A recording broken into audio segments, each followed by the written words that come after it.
syempre, laban pa rin to. I hope they continue supporting me in the FHM 100 Sexy. Panahon na naman ang butuhan para sa sexiest Pinay sa pamamagitan ng prestihiyosong FHM 100 Sexiest Women of the World Readers Poll. Ang mga kapuso female stars hindi nagpahuli sa pagpasok sa nasabing listahan. Kasi syempre naman pag sa showbiz ka, kailangan ka mag-effort sa katawan, ganun. So pag nasa top 10 ako, syempre very honored ako, ganun. Kasama ba? Yeah. Wow, okay. Thank you, FHM. Kahit na hindi pa ako nag-grace ng cover, sinama nila. Ang starstruck graduates tulad na lang ni Jeneline Mercado, pasok rin sa top 10. Happy ako kasi kahit papano, they find me still fit and sexy. Parang ano pa rin. Parang dalaga pa rin. Ang dami kasing kalaban dahil ang dami-dami naman talaga sexy girls ngayon. And yun, natutuwa ako na nandun din sila. Yung mga friends ko sila, Riza, ganyan. Siguro nataon lang yun. Thank you sa mga bumoto na maging part ako ng 100 Sexiest sa FHM. Boto pa kayo kung gusto ninyo. Kung sila ang tatanungin, ito ang sa tingin nila ay nagpapahayag ng kanilang pagiging sexy. Para sa akin yung personality ko. Yeah, yung my humor and everything. I think yung legs ko. Kaya lagi ako naka-short, lagi ako naka-dress because I love my legs. Ang ilan sa past cover girls, willing pa rin mag-post muli.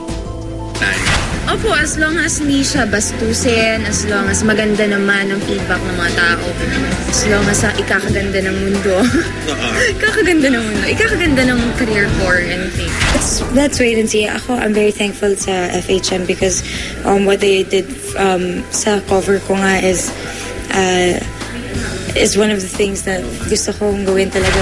Ko? Talaga? Wow! Ayoko. Hindi pa ako ready.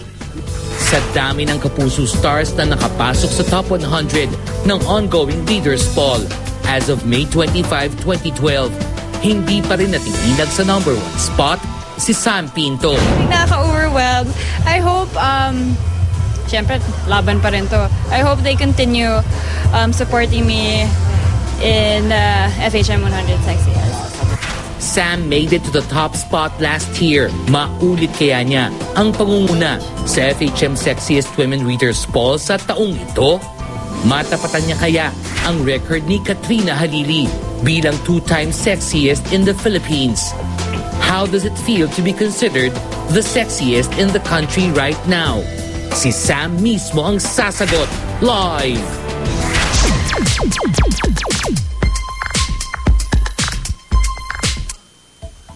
Sam, pinto ka ba? Bakit? Maraming gustong pumasok sa'yo.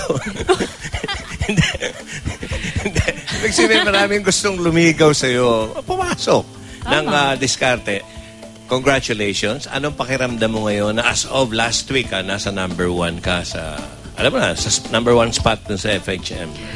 Anong feeling? Of course, very happy. At the same time, very thankful to everybody who supported me. Grabe. Super thank you, especially to my fans, Sam Pinto Circle. Thank you so much. Grabe, supporta talaga nila.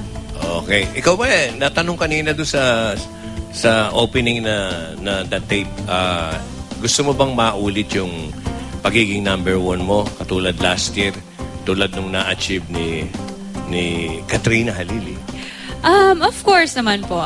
It would be an honor for me to hold that title again. So, why not? Wala pang nagtatatlo, no? Wala pa, no? Dalawa pa pa. lang. Okay. Bukod, mga kaibigan, sa readers ng FHM, si Sam Pinto po, number 1 din sa puso ni Boy Pickup. Okay, bilang si Neneng B. Alam natin yan. Ano naman ang pakiramdam mo dun? Na number 1 ka sa heart ni... Ako ba talaga number 1 sa heart ni Boy Pickup?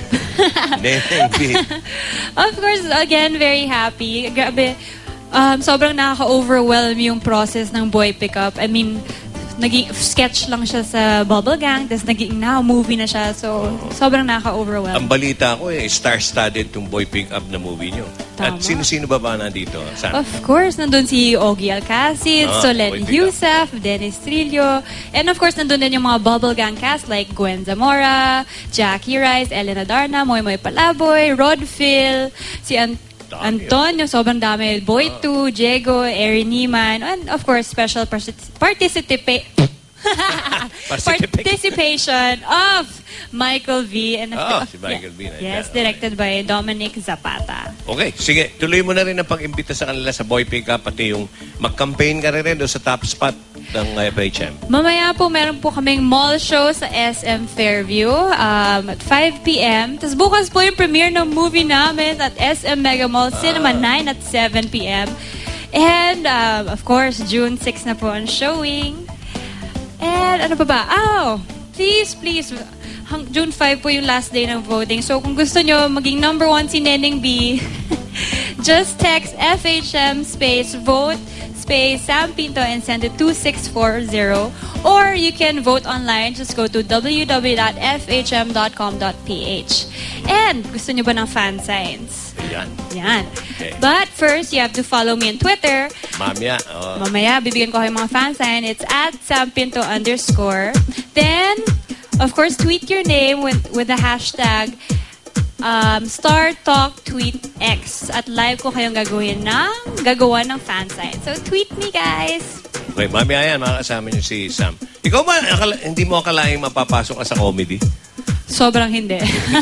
Pero love na love ko yung Bubble Gang. Grabe. Importante sa comedy yan, sa babae, yung maganda. Talaga? Totoo yun. Maganda. Hindi na uso yung mga ngipoy na comedian. Okay. Thank you, Sam. And good luck, ha? Good luck. Sana'y maulit yung katulad last year sa FHM.